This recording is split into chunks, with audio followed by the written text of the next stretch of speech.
कलम करते जाएंगे। एक बार जोरदार ताली से आमंत्रित करें भाई मनोहर सिंह कराड़ा। सर्वप्रथम नर्मदा मैया के चरणों में नमन करता हूं। हमारे कार्यक्रम में उपस्थित परम श्रद्धेय गुरु जी को प्रणाम करता हूं। उपस्थित समस्त नेताओं को प्रणाम करता हूं और काव्य रसिक श्रोताओं को प्रणाम करता हूं।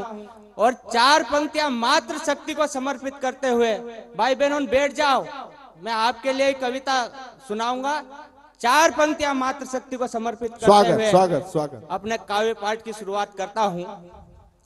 नारी इस धरा की महाशक्ति है, आदि शक्ति है, और जो कोई नारी को डराता है, धमकाता है, सताता है या दुर्व्यवहार करता है वह राक्षस तुल्य होता है और उसका सुबह सुबह मुंह नहीं देखना चाहिए। बहुत सुंदर बात। नारी का सम्मान करने से 70% समस्या देश की, समाज की और घर परिवार की स्वयं समाप्त हो जाती है। मैं प्रस्तुत करता हूं माँ बहनों आपको चार पंक्तियां। बहुत अच्छी बात। धरती किसान नारी, प्रेम का आधार नारी, भोलेनाथ की वो भक्ति पापियों को तार दे। धरती किसान नारी, प्रेम का आधार नारी, भोलेनाथ की वो भक्ति पापियों को तार दे। शक्ति अवतार नारी, योगियों का ध्यान नारी, सत्य का प्रचंड रूप असुरों को मार दे। करुणा सागर नारी, फूलों की सुगंध नारी, कोयल का मीठा स्वर जीवन संवार दे। ज्ञानवान नारी देखे प्रेम भरी नजरों से, धन्य भागी है वो नर जिसे वो निहार दे। ज्ञानवान नारी देखे प्रेम भरी नजरों से, धन्य भागी है वो नर जिसे वो निहार दे। ज्ञानवान नारी कैसी? हमारी कवित्रियों जैसी।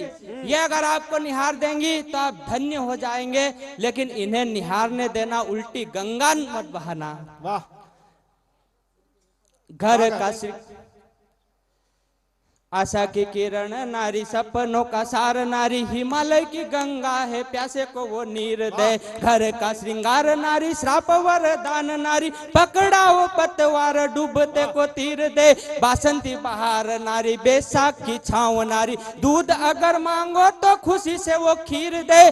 रहने दो मर्यादा में मत उसे सताओ रे, रूप धर चंडिका तो बीच में से चीर दे। रूप धर चंडिका तो बीच में से चीर दे। अब चार पंक्तियां युवाओं को समर्पित करता हूं।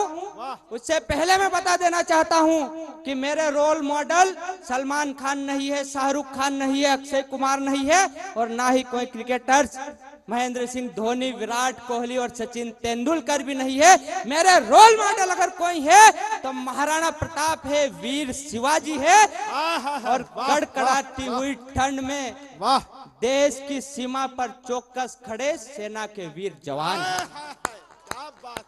और मैं कविता के लिए नहीं करता हूं, मैं कविता मनोरंजन के लिए नहीं करता हूं, मैं कविता करता हूं तो जागरण के लिए करता हूं। और आदरणीय नारायण व्यास जी की बात को मैं आगे बढ़ाना चाहता हूं। बहुत अच्छे।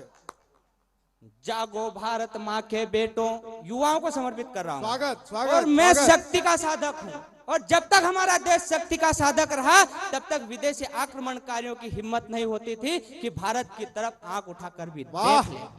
लेकिन जब लोगों ने शक्ति की उपेक्षा चालू कर दी तो विदेशी आक्रांता आते थे और तलवार के बल पर लक्ष्मी की कृपा अर्थात धन धान्य को लूट कर ले जाते थे और ज्ञान के केंद्र को नष्ट करके चले जाते थे। नालंदा और तक्षशिला विश्वविद्यालय ऐसे विश्वविद्यालय थे जिनमें एक साथ 10-10 हजार विद्यार्थी बैठकर शिक्षा ग्रहण करते थे।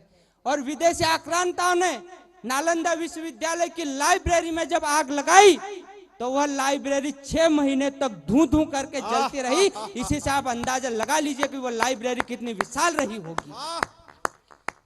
जागो भारत माँ के बेटों, तुम्हें जगाने आया हूँ, रणचंडी के प्यारे बेटे वीर शिवा का साया हूँ। दया धर्म क्षमा वीरता और भक्ति शक्ति लाया हूँ। मुंड काट के रक्त पिए उस माता का मैं जाया हूँ। मुंड काट के रक्त पिए उस माता का मैं जाया हूँ। थोड़ी सी झलक प्राचीन भारत की। भगीरथ की देखो तपस्या, धरा पे गंगा लाया था। श्री राम को राज्य छोड़कर वन में जाना भाया था। महावीर बजरंग बली ने उगते सूर्य को खाया था। मिहिर भोज के शंख की ध्वनि ने शत्रु हराया था, मिहिर भोज के शंख की ध्वनि ने शत्रु हराया था। इस देश पर जब गुर्जर प्रतिहारों का साम्राज्य था, तब विदेशी आक्रांताओं को ईंट का जवाब एरण से देते थे। सम्राट मिहिर भोज के समय विदेशियों ने आक्रमण किया तो सम्राट मिहिर भोज युद्ध स्थल पर गए और कुछ भी नहीं किया, केवल अपना शंख बजा दिया। उनके शंख की ध्वनि से आक्रमणकारी भयभीत हो गए, उनकी सेना तितर बितर हो गई और युद्ध छोड़कर भाग गई। मिहिर भोज के शंख की ध्वनि ने शत्रु हराया था।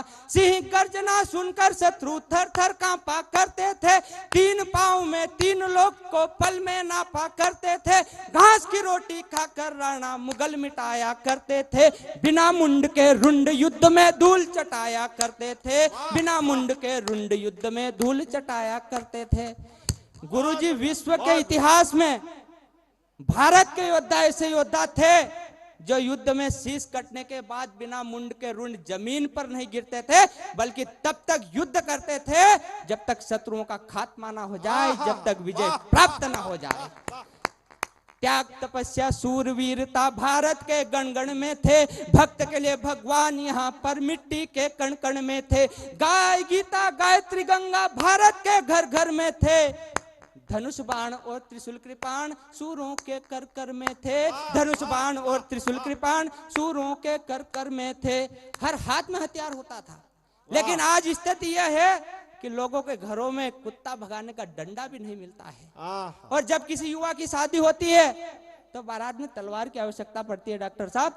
तो दूल्हे के घर वाले मोहल्ले से या गांव से तलवार मांग कर लाते हैं और दूल्हे के हाथ में देते हैं, तब बारात निकलती है। यह स्थिति है आज। बहुत बढ़िया प्रश्न। तो यह समय की मांग है कि एक हाथ में शास्त्र और दूसरे में शस्त्र होना चाहिए। बहुत जोरदार। अब हमें क्या करना है? धनुष बाण और त्रिशूल कृपाण सूरों के कर कर में थे। जयचंदों की गद्दारी ने देश को दास बना दिया, पगपायल की झनकारों ने सबको उदास बना दिया। अंधे होकर नेताओं ने रामलला को टोक दिया, घायल करके भारत माता को पिंजरे में रोक दिया, घायल करके भारत माता को पिंजरे में रोक दिया। इस देश के नेताओं ने कहा कि राम नाम की कोई चीज नहीं है, राम काल्पनिक है। ये देश का दुर्भाग्य है और श्री राम ने उन लोगों को सड़कों पर भी ला दिया है। अब हमें क्या करना है? अब भारत माता भी आजाद हो गई है और श्री राम का भव्य मंदिर बन रहा है। अब हमें क्या करना है वो 4 पंक्तियों में मैं निवेदित करना चाहता हूं, क्योंकि हम 6500 जातियों में बटे हुए लोग हैं और हर जाति अपने आप को श्रेष्ठ और दूसरी जाति को निकृष्ट समझती है।